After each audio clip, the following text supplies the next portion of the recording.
আজকে ইলিশ মাছ নিয়েছি। ইলিশ মাছের দামটা আগের মতোই আছে। আগেও 800 করে নিতাম ছোটটা, এবারও 800 করে নিয়েছি। আর একটু মাঝারি সাইজটা হচ্ছে 1200-1400 করে। আগেও ইলিশ মাছের দাম এরকমই ছিল গত মাসেও।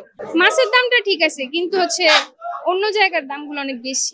না না, গত মাসেও যে রেটে নিয়েছি আমরা এই মাসেও সেম রেটে নিচ্ছি। হ্যাঁ, মশলা আইটেম প্লাস হলো ছোলা ডাল বা মুদি আইটেম যেগুলো সেগুলো। কেমন দাম দামাদামি এখনো করি নাই। সবসময় একই জায়গা থেকে নিই তো, একদম একসাথে করে তারপরে বাজারটা দিয়ে দেয়। ঠিক এখনো আমি বলতে পারতেছি না দামটা কেমন, কারণ আমি জাস্ট শুধু বাজার লিস্টটা দিয়েছি, উনি আমাকে সেই অনুযায়ী দিচ্ছে। এখনো আমার কথা হয় নাই। হ্যাঁ, কথা বলেছি, আগের যেমন রেট ছিল তার থেকে একটু বেড়েছে। মানে আগের থেকে ওনারাই বললো কোম্পানি রেট এটাকে একটু বাড়িয়ে দিয়েছে, ওদের আসলে কিছু করার নেই, এরকম আর কি। মোর অর লেস সেম, খুব বেশি যে বেড়েছে তেমন আমার কাছে মনে হয়নি। বাজারে আসছে অনেকদিন পর, অনেক মাছ কিনছি। এখন লাস্ট হচ্ছে 2টা ইলিশ মাছ নিব আর কি। দাম মোটামুটি একটু বেশি, কিন্তু হয়তো কেউ কাছে 200 কম, কেউ কাছে 200 বেশি, এরকম। না না না, অনেক বেশি, অনেক বেশি। না, বাকি অন্য মাছ সব ঠিক আছে। ইলিশ মাছের ক্ষেত্রেটা এরকম। অন্য জিনিসপত্র তো আমি আসলে এখান থেকে নেই নাই, আমি মাছগুলোই এখান থেকে কেনা হয়েছে। অন্য মাছ মোটামুটি ঠিক আছে, যেমন আমি শোল মাছ কিনছি, এটা ঠিক আছে। পাবদা মাছ ঠিক আছে, চিংড়ি মাছ ঠিক আছে, কাসকি মাছ কিনছি, এটাও ঠিক আছে। আদার্স মাছ ঠিক আছে, একমাত্র ইলিশ মাছ ছাড়া।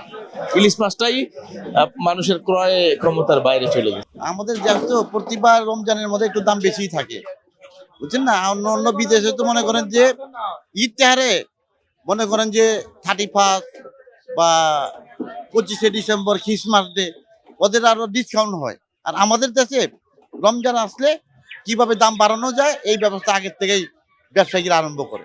না, ওইরকম একটা আমার মনে হয় না যে গত রমজানের থেকে এইবার বেশি একটা বাড়তি। জানে যে নতুন একটা সরকার আসছে, যা এই সরকার ধরলে তো আর ছাড়বে না। এই সরকার কোনো দুর্নীতির মধ্যে নাই, তারা জিরো টয়লেট করতে চাবে, দেশটাকে সুন্দরভাবে তারা পরিচালনা করতে চাবে, দেশে সুনাম করতে চাবে। যেহেতু 17 বছর পর এই বিএনপি সরকার, জনাব তারেক রহমান বাংলাদেশের প্রধানমন্ত্রী হয়েছে, তো ইনশাল্লাহ আমরা মনে করতেছি, যারা আমরা নিরহ পাবলিক আছে, আমরা মনে করতেছি যে এই সরকার দেশটা সুন্দরভাবে পরিচালনা করবে।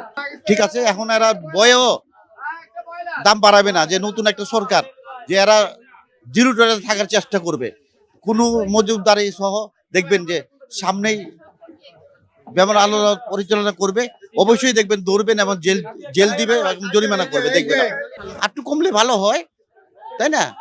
তারপরেও মনে করেন যে এখন ব্যবসায়ীরা ভয়ে আছে যে আগের মতো আওয়ামী লীগ সরকার স্বৈরাচারী আমলে যারা মজুত করতো বা স্টক করতো, তার আর মনে হয় না যে এটা করবে। একটু এখন এবার একটু কমই আছে সবকিছু। এই যে যেগুলো যে খেজুর, তারপরে আপনার যে লেবুটা একটু দাম বাড়ছে, তারপরে আমাদের যেরকম একটু ফলের দামটা একটুখানি বাড়ছে, একটুখানি এই একটু আর কি। মাছের দাম এখন একটু কমই আছে, আবার আহ, এই এই তো মুরগির দাম বাড়তি একটু। সাধারণ মানুষের তো সবসময় চাহিদা থাকে যে একটু কমলে ভালো হয়, সবকিছু সাধ্যের মধ্যে একটু বেশি কিনা যায়, তাহলে তো বাজেটের মধ্যেই কিনতে হয়, একটু কমের মধ্যে চলতে হয়, এটাই স্বাভাবিক।